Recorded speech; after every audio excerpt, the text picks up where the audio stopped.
இப்போ தான் நம்ம சேனலுக்கு நீங்கள் முதல் முறையாக வரீங்கன்னா தயவுசெய்து கீழே இருக்கிற ரெட் கலர் சப்ஸ்கிரைப் பட்டன் அழுத்தி சப்ஸ்கிரைப் பண்ணிக்கோங்க. கூடவே அந்த பெல் பட்டன் அழுத்தி ஆள்னு கொடுத்துக்கோங்க. அப்போ தான் நம்ம போடுற வீடியோ உங்களுக்கு தினமும் கிடைக்கும். சரி வாங்க இப்போ நம்ம வீடியோக்குள்ளே போகலாம். கர்நாடகாவில் கோலார் மாவட்டம் முல்பகலை சேர்ந்தவர் 40 வயதான நேத்ரா.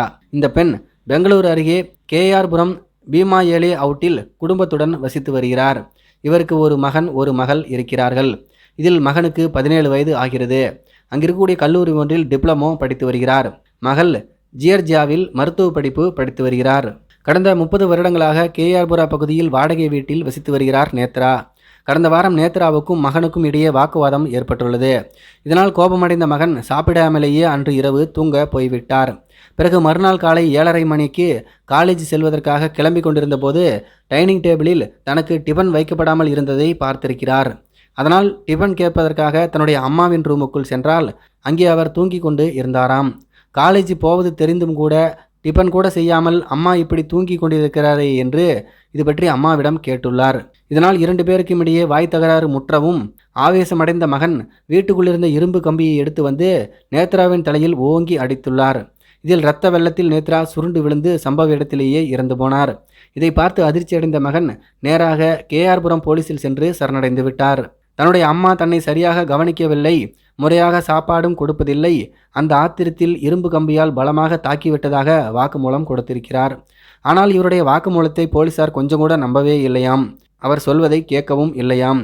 அந்த வாக்குமூலத்தை வழக்கில் சேர்க்கவும் இல்லையாம். அதனால் சந்தேக மரணம் என்று மட்டும் வழக்கு பதிவு செய்து விசாரணையை ஆரம்பித்தார்கள்.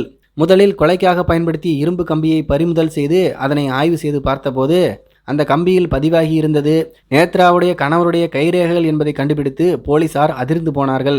பிறகு கணவனை பிடித்து அவரிடம் விசாரணையை தொடங்கினர். அவருடைய பெயர் சந்திரப்பா. இவருக்கு 45 வயது ஆகிறது. பெங்களூரு ஒயிட் ஃபீல்டில் இருக்கக்கூடிய டெக் பார்க்கில் வேலை பார்த்து வந்துள்ளார். இதில் கொடுமை என்னவென்றால் நேத்ராவுக்கு குடிப்பழக்கம் இருந்துள்ளது. நிறையவே குடிப்பாராம்.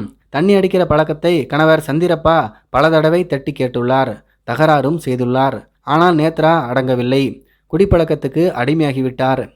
திடீரென்று வீட்டை விட்டு போய்விடுவாராம் நேத்ரா. எங்கே போகிறார், எங்கே தங்கி இருக்கிறார் என்று கணவனுக்கும் மகனுக்கும் சொல்வதில்லையாம். வார கணக்கில் வீட்டுக்கே வருவதில்லையாம். இதனால் சந்திரப்பாவும் மகனும் ரொம்பவே நொந்து போனார்கள். மன உளைச்சலுக்கும் ஆளானார்கள். அதனால் மனைவி நேத்ராவை எப்படியாவது கொன்று விடுவது என்று முடிவெடுத்தார் சந்திரப்பா. இந்த கொலை ஐடியாவை மகனிடமும் சொல்லியிருக்கிறார். அது மட்டுமல்ல, 17 வயது மைனர் மகன் கொலை செய்தால் சிறார் சட்டப்படி குறைந்தபட்ச தண்டனையே கிடைக்கும் என்பதால் போலீசிலும் வலிய சென்று சரணடைய சொன்னாராம் சந்திரப்பா. மிக உயரிய படிப்பை படிக்க வைப்பதாகவும் எதிர்காலத்துக்கு தேவையான எல்லா வசதிகளையும் செய்து தருவதாகவும் மகனுக்கு ஆசை காட்டியுள்ளார். அதற்கு பிறகே மகன் இந்த கொலைக்கு சம்மதித்துள்ளார். சம்பவத்தன்று காலையிலேயே வீட்டில் இருந்த நேத்ராவை இரும்பு கம்பியால் தாக்கி கொன்றுள்ளார். அதற்கு பிறகு போலீசில் சென்று டிபன் செய்யாத காரணத்தினால்தான் அம்மாவை கொன்றதாக வலிய சென்று வாக்குமூலம் தந்ததும் தற்போது வெளிச்சத்துக்கு வந்திருக்கிறது. சந்திரப்பா இப்போது ஜெயிலில் அடைக்கப்பட்டிருக்கிறார். யாராக இருந்தாலும் இந்த குடிபோதை மொத்த குடும்பத்தையும் அழித்து விடுகிறது பார்த்தீர்களா? இதை பற்றி உங்களுடைய கருத்துக்கள் என்ன அப்படிங்கிறது கீழே இருக்கிற கம்பாசில் தெரியப்படுத்துங்க. மேலும் இது போன்ற வீடியோக்களை பார்க்க நம்முடைய சேனலை சப்ஸ்கிரைப் பண்ணிக்கோங்க. நன்றி, வணக்கம்.